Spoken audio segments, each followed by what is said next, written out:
award-winning comedian, Kiekie.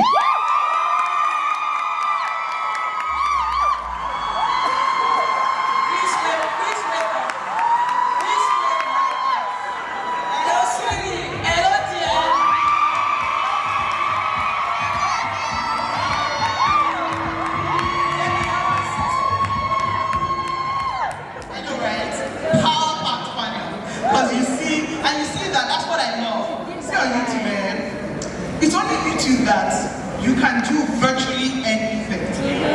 Anything you can do. I used to be stuck on a channel, and this is really, really embarrassing. I used to be stuck on a channel that was always just on dandruff. This guy would scrape dandruff, and I would watch it for hours. And it was such a soothing thing. So there's anything on YouTube, and you watch so many different content that speaks to anyone, and there's nowhere in the world. So a big round of applause again for YouTube. Nice. So starting out with Jumaima from Neptune. Jumaima, you guys really are filmmakers. Yeah. Why did you decide to bring your craft to YouTube? I mean, starting out, filmmaking in general is a lot of work. It takes passion, it takes drive, it takes creativity. It's not something you can just stand up one day and say, you know what, I'm gonna make a film. There's a lot more to it that is actually, known. But first of all, for us, we're a team of 3, all sisters, and we went to school for entertainment. I studied filmmaking, my sister studied computer animation and script writing. So I mean, we finished school, we came back, and it's like, okay, what do we do next? Like, how do we get into this?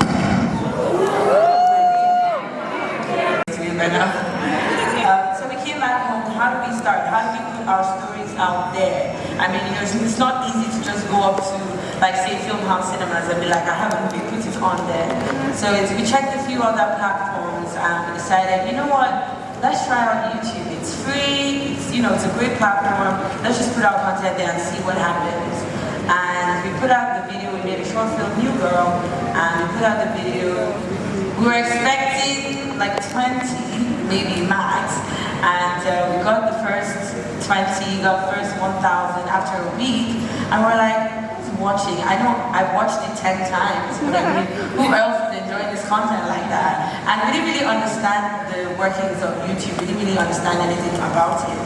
I think it's when we hit our 10,000 views on that video, that's when we're like, you know what? I think we're going to be here.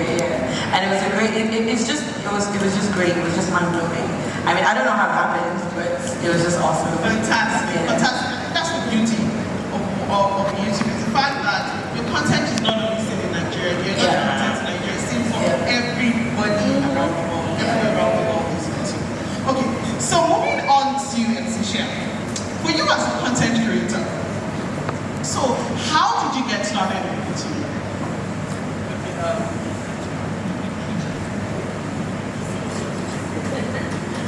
Hello everyone.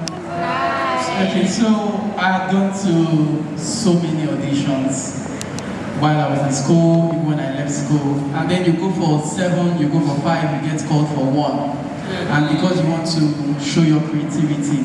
So I just said to myself, I spend a lot of time going for auditions and then you hope they call you. Why don't I just create something for myself, put out my content on the platform? So really, that was what started it all. So I started creating content, putting it online, working, just going. So for me it was about just creating, and it was not even about having thousands of views, hundreds of views, millions of views. It was just, and now I can express myself, now I can just act and put it out. If these people don't want to give me a chance, let me give my Jeff a chance. Right. YouTube has given us that chance, let's take it. So basically that was it.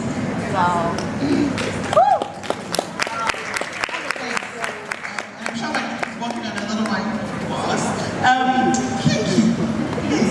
Did you plan on being a content creator at all? Did you? Well, to be honest, I set out to be a content creator, say, in 2010. So it has always been what I wanted. Because from my childhood, I've always been an interesting child, pretty much. So those type of of China, you will be talking to yourself. You should be arranged the chair of dining table, you will do school. As a matter of fact, the dining room in our house that year is Solafunmi school. Even our auntie, welcome to Solafunmi school.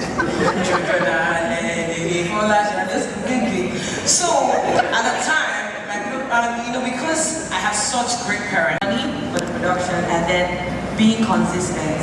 Because we didn't know that with YouTube you have to be consistent.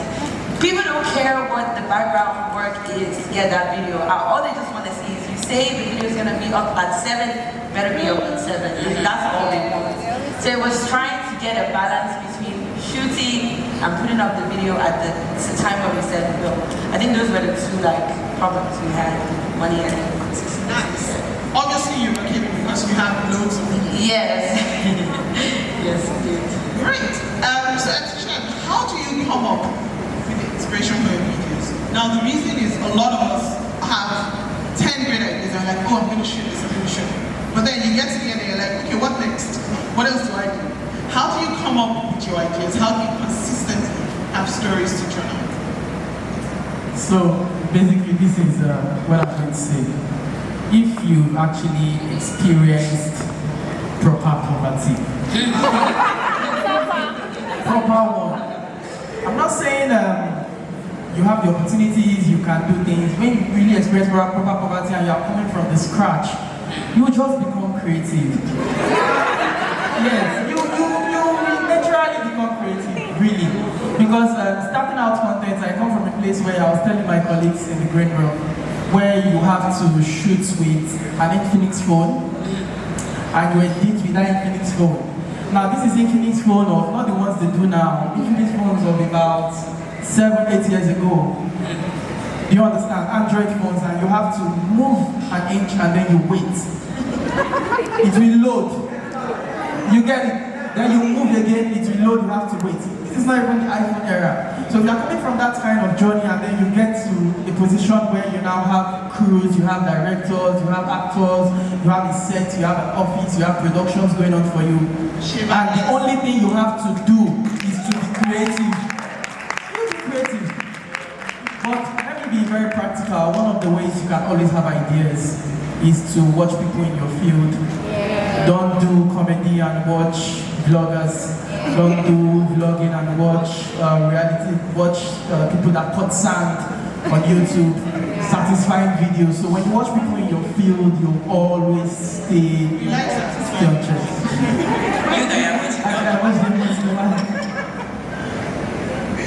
Great, thank you, Shem. And Kiekie, what keeps you motivated? I remember we had spoken and you said sometimes just don't feel like it. What keeps you motivated and keeps you consistent? What do you remember? What do you put at back of your mind? You know, every single time I'm asked this question, it's just me. Naturally, I'm a very, very playful person, naturally. And what keeps me moving is making sure that there's sanity in my personal space. It's why, a few times when I'm asked, did you get angry? Did you have sadness? You're always hyper. Because I know that it is when I'm happy that I'm able to function. It's why you don't see me on blogs. It's why you don't see me fighting. It's why you don't see me dragging. We're talking about a speech I'm dragging on Twitter, and I was saying, you cannot catch me there because I'm an invalid, okay?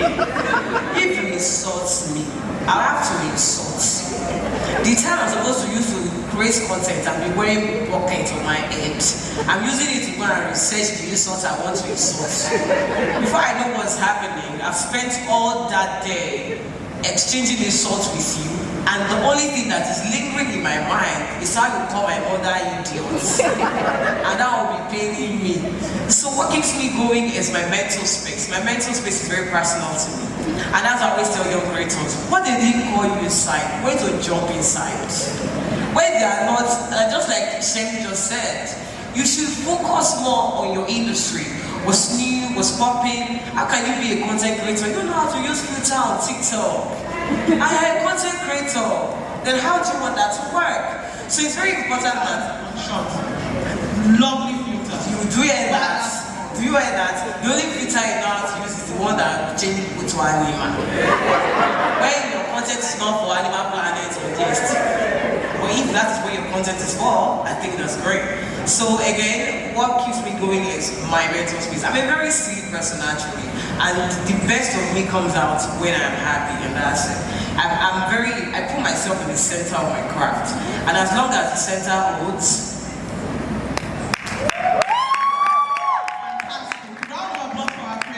I think something that you can all take away from that is there can be 2 million vlogging pages on YouTube, vlogging channels. There can be 2 million, but there's only one you. So your story is very, very different. There's all of you here now, and all of you have different stories of this same route to tell. And people would want to hear it. So just always bring you. I think that's what I take away from you. Always bring you. I mean, sorry to cut you, that's why it's called YouTube, innit?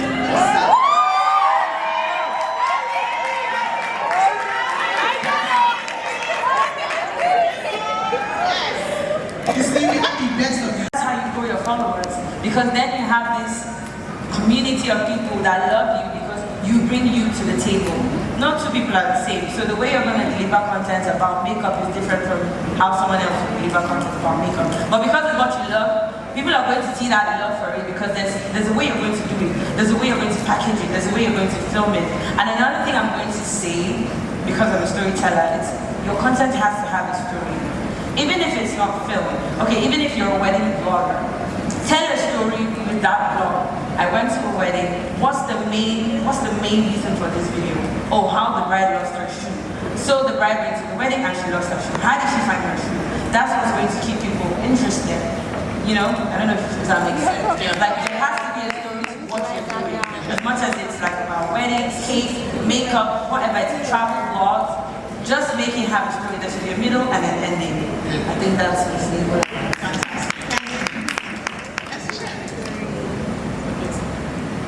So for me, I really believe in consistency. I am a big fan of consistency. Like, it's not even something you do out of passion.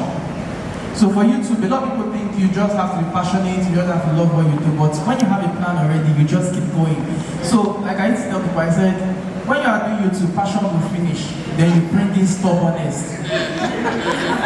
Yes, you have to shoot if you have to shoot. You need to travel, you shoot ahead.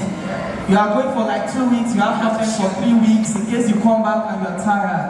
Because the deal for me is, people feel, oh, everything has to be perfect, so let me go and come back and make that perfect video. But a lot of times you see videos that go viral.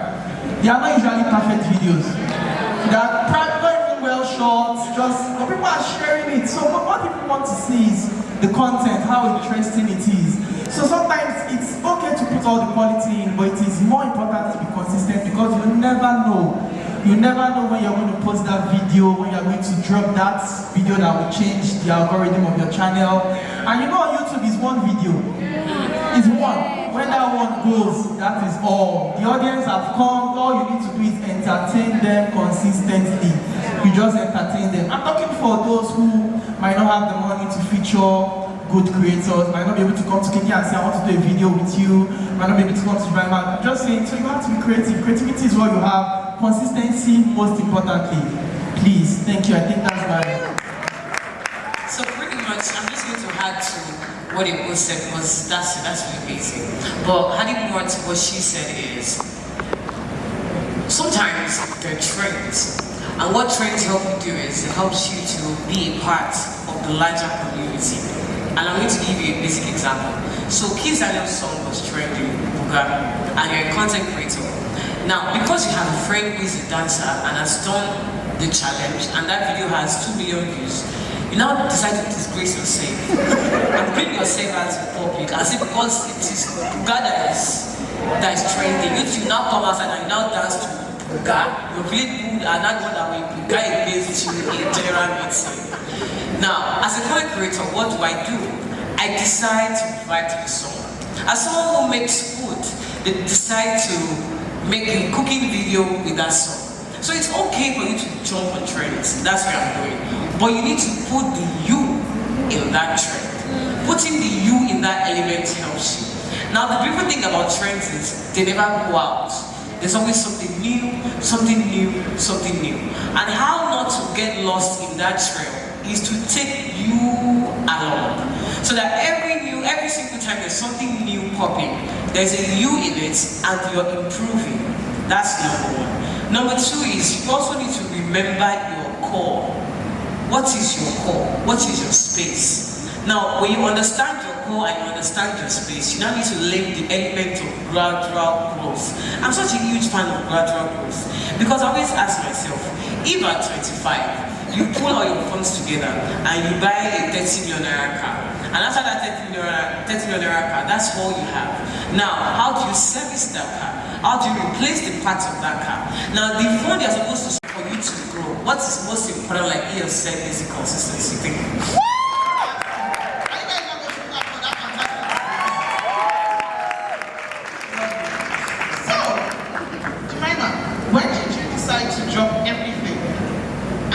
Just focus on creating YouTube content? When did you decide that this is okay? I'm actually not going to lie. It was when I hit the first 100,000 views and I was like, yes, YouTube for me, because seeing that was so rewarding after all the hard work we put, because we really didn't have anything. It was just that one movie we had. I remember we put all our resources just to do that. Most of the people in the film were family and friends. There was no professional help whatsoever. So to see that, I felt like a reward for all the hard work we've done. And I mean, when we continued, we didn't actually expect to keep getting that. We just felt like, oh, this is a great way for us to grow, you know, and just show people what stories we have, tell our stories the best way we know how to tell them. And I think that that's just what kept us going, and that's how it's just been great. Fantastic, thank you. Now, MC Shem. Basically for me, when I knew it was YouTube for me was, okay, how has changed my life. YouTube is, I will just use the words I used to use when I talk to people one-on-one. It's a gold mine. If you know how to dig it out. If you know how to dig it out, YouTube is amazing. That's just the word I'm going to use. So there was this time I was starting off my channel, then I was creating videos, being consistent and all of that. At that time, I think my wife was pregnant with my first child. Yes. I just had a daughter by the way. Shout out to her. She's sitting right there. The daughter had a Mercedes. So at that time, that's my first child and my son. At that time, I was just creating videos. I had to shoot myself, edit myself, all in the room and everything. I was editing while my wife was in labor. It's how you have to be consistent. I'm serious. So I was editing and I'll put the laptop down. She'll tell me, go back to your editing. Yes, because at that time we had not seen the physical cash yet, but what we saw in the creator studio, in the analytics, was amazing already. I put it to you that all of the funds I had to invest in YouTube, promote, talk to people, push, pay this person to help me post this, all of the funds came. When I got the first YouTube payment, it covers for all. I paid my debt, I changed my car. It was amazing. I'm never exaggerating. Yes, I changed my car, everything. So I'm looking at it right now, it's crazy. And imagine that kind of money that changes your life to get to a stage where you do that on a daily. So you don't, because okay, I can say this because I've moved from creating normal content now to producing content. I have several content out there that people watch in their millions of views, that I produce them, but I'm not in it. People don't even know that I own the content. I distance myself from it. I have crews that shoot it. So YouTube is what it, whatever it is you want to think about, you want to make a decision. I just want to say content creation is what it was at the time. So when the platform started getting bigger, what I realized is people started going back to those contents and they started consuming it. So I'll say that YouTube is indeed a great platform that is giving us all a voice, and I'll really encourage us that no matter how discouraged we might be at times,